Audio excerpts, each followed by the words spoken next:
welcome to Radio Sensation. I'm your host, Dan, and this episode is going to be a quick look at a couple of issues of the Hammer film fanzine magazine. I'm not sure what you would prefer to call it, but it's the Little Shop of Horrors. And this is just 4 random issues. I'm just going to mention some of the things that are in every issue of this magazine. What they do is they take one, sometimes 2 Hammer horror films. Very occasionally they've covered non-Hammer stuff. But generally they pick one film and they cover it in incredible depth. They talk to everyone who is still alive, basically, when they produced these issues. And even sometimes they have older interviews that weren't used before or were very little seen, and they use them in here. They have so you're kind of gonna know. Do you want to read a whole issue, an incredible deep dive into like the Vampire Lovers? Now, the Vampire Lovers is one of my all-time favorites, so obviously I would say yes to this one. And it's got a great Bruce Timm cover, so that's another plus for me. But a lot of it, sometimes they find financial records for costs and things of these movies. They go into incredible detail sometimes about the production, the behind-the-scenes production, the financials, this, that, all the different reasons why they might have used one studio over another, one studio location rather over another, and it can be a bit overwhelming. And when your mind is not quite as much of a trap to hold it all in like mine is at this point, and you're going to forget a lot of this stuff as soon as you've read it, you might say, oh, but let me assure you, they're a lot of fun. And, they like I said, they talk to all these actors and actresses, and they, they sometimes get really catty interviews with people dishing the behind the scenes dirt on their co-stars and stuff. And let's just take a look inside, and I'll mention some of the other things. Like I said, it's mostly about this one film, but they do have some other things in it. And I'm kind of going to point that out. Like this right here, they have book reviews, and they're short, but they're pretty good. I tend to agree with them. They're maybe a little kinder to some of these books than I would be. But generally the book reviews are very good, and it's a good way to especially because they're out of England. A lot of times I used to miss some of the English books that were printed, and they had such small print runs back in the pre-internet days, or even when not everything was, when you really had to kind of search for some of these things, you would miss out on stuff. There's not so much chance of that anymore, although I still find stuff where I'm like, what? This came out? But anyway, so that was always a great thing. One thing I will say, there's soundtrack reviews. One thing is that many times they have the photographs are kind of small, and that's a good way to have a lot of photographs. And maybe they did not have, maybe the photographs, if they had blown them up bigger to use, they wouldn't have looked that good. I'm not really sure about some of that, and they have these tiny screenshots that I can't read, so I'm not really sure, if someone else can see that well enough to read it. Sometimes it just seems like they're not being, used quite, the whole idea of them is not what it could be. But, that is very minor, because there's always, above and beyond that, there's always some really great photos behind the scenes stuff. And quite frankly, they have a lot of great artists working for them, creating stuff. I don't think this was actually created for them. I believe that's from some kind of promotional piece. I could be wrong. Great pictures of Ingrid Pitt. This is the photo that I got. I met her at one of the, I think it was at a Chiller show in New York. I think she was at a table and no one was there. She was there to promote her upcoming biography, which did not get from the printers in time for her to be selling there. So she was just selling photographs. And I love Ingrid. I don't collect autographed photographs. Even though I've been to a lot of conventions, or I used to go fairly often, I only have like a dozen. But because I wanted to talk to her, and because I had had such a huge crush on her when I was a kid, and she was in these Hammer films, I went up and I was talking to her, and I went to buy one of the photographs. She was only charging $5 for a color photograph at the time, and I picked out one. And she goes, "Oh, no, you're a young man. You need this one." And so she picked that one out instead, which had the nudity on it. And she said a couple things to try and make me blush, which I did. And she was just wonderful to talk to.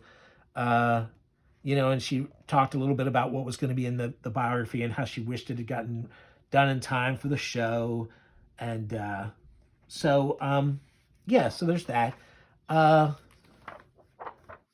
And, like I said, they cover everybody who was in the movie. There's Madeline Smith, beautiful young woman. So there's all that. Like I said, there's all these interviews with the actors and actresses. There's interviews, if the director was still alive, they generally got an interview with the director. So after Vampire Lovers, they cover Lust for a Vampire in this issue, and that's another one of the sexy vampire movies. Again, these very small photographs. There's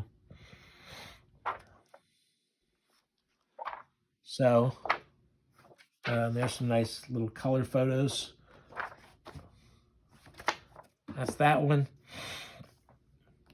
Here's issue 22, Dracula Today, Hammer's Vampire in 70s London. Yes, the very groovy Dracula. Dracula AD 1972. Again, more great art from... they have a great letters page. I'm trying to point out some of the regular features that they have.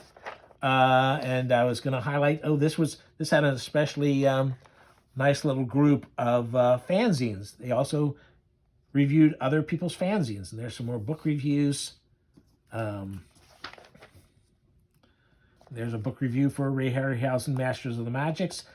That's the second volume of those 3 volumes. Whenever I come across that, I'm going to do a video on that. That's a great series. I've done volume 3 so far. That's the only one I've unpacked so far.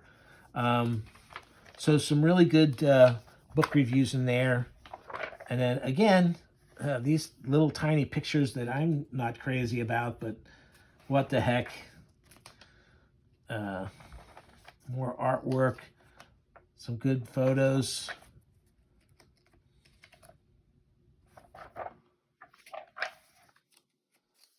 There's Satanic Rites of Dracula. That's the other modern day one they did. So those are the 2 movies covered in this issue. There's another Bruce Timm piece of artwork. Now this one was pretty interesting to me. I'm a big Shaw Brothers, the martial arts studio fan. And I love the Shaw Brothers horror movies. And I love the Hammer films. So you would think this would be doubly great. Unfortunately, the movie does not really work as well as the best of the Hong Kong horror films. And it doesn't work as well as the best of the Hammer films. It just feels like maybe, the communications between the 2 groups, the two studios, just was not what it could have been, with each of them being, keeping each other at a distance. which is too bad. I really feel like that could have been something super great. I did notice that they have, some of these photographs have that weird pattern. These are from Southern Screen, that was a magazine that was put out monthly by Shaw Brothers because they were producing so many movies, and also they had started getting into TV shows too. And so they had their own magazine, monthly magazine, promoting their stuff. And this is from that magazine. I have some issues of that magazine, but I don't have this one. Now, unfortunately, sometimes when you're, the dot patterns that you use to print this stuff, when you shoot it and reprint it, they might not match up exactly between the one they used and the one you're doing, and it creates that pattern. And unfortunately, that's kind of affecting these things. They use stuff from that magazine throughout this article, but I thought it was great that somebody had picked this stuff from Southern Screen, because that's pretty interesting kind of stuff. And they also did some other things, like this is from the House of Hammer magazine that they don't reference that much in this fanzine. I guess they're figuring, that was a fairly recent magazine. Nowadays, somebody could do a good article. That'd be great. A book about this magazine.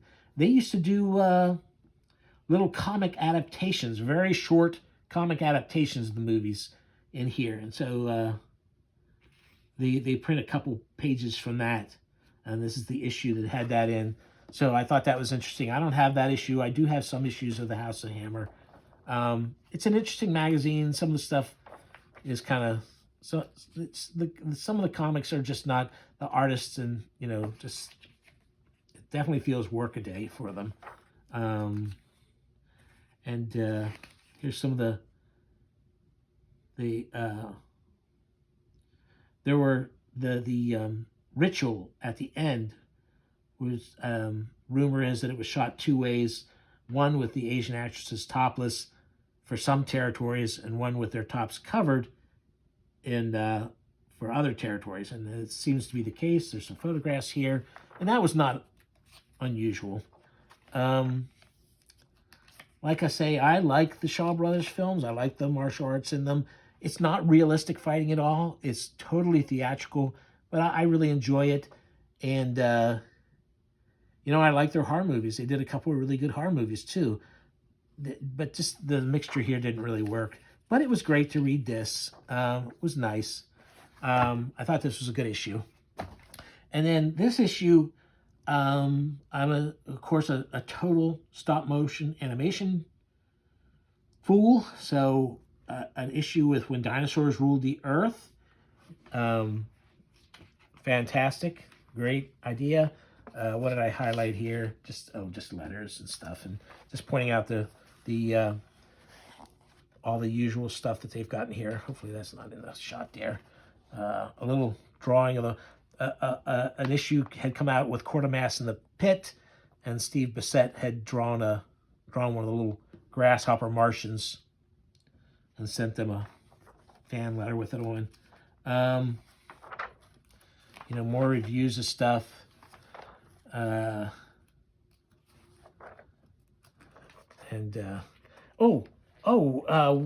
This is the other thing. This is what I meant to point out in this issue. They also at one point started to do histories of some of the more important fanzines that have been done. And even though you could kind of say that Castle of Frankenstein was actually a magazine, the line between magazine and fanzine is pretty blurred as far as I'm concerned. Anyway, this has the behind-the-scenes story of Castle of Frankenstein. Now, unlike the other magazines, this one's kind of shrouded in mystery and some controversy. And I'm not going to go into it all, but definitely it's worth checking out if you're a fan of Castle of Frankenstein, and I thought it was a fantastic magazine in its time. It was certainly the next thing after Famous Monsters for me. great stuff. And that was a this is a great read about the weirdness behind Castle of Frankenstein. And then you get into when dinosaurs ruled the earth. And of course, now, you know, beautiful pinup girls as the cave women with their hair all done up, makeup in place. Very cool. But here's the Jim Danforth and David Allen. And, you know, they're talking about the animation and stuff in it, and it's just that's the real stuff for me. It has some of the best dinosaur stop motion ever in it. It's really, really great stuff. So this is really good if you're into stop motion. And obviously if you're into scantily clad cave women, it's a lot of fun. There's Brett Piper. He's currently doing, or I'm not sure when his last one was, but in the last decade or so, he's done a bunch of really low budget films using stop motion animation, and including one about giant crabs. So, and since there's a crab that attacks, and you know there's a crab attack in this movie, they have him here talking about. So, again, you know, these little tiny shots.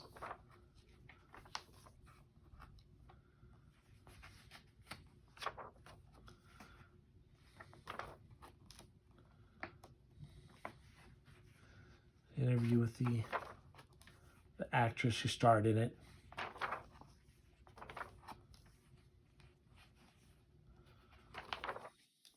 Here's a interview with the gentleman who starred in it.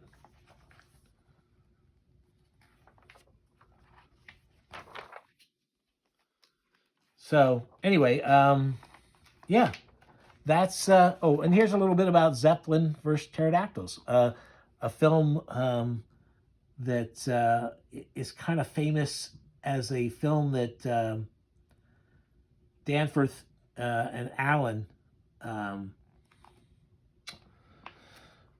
were semi-attached to. It was going to be another big stop motion extravaganza, but it did not happen. And it looked like it was going to be pretty cool. Anyway, so yeah, there you go. That is Little Shop of Horrors for you folks. If you're not familiar with them, you can see that there's a lot of good reasons there to pick them up. Thanks for watching.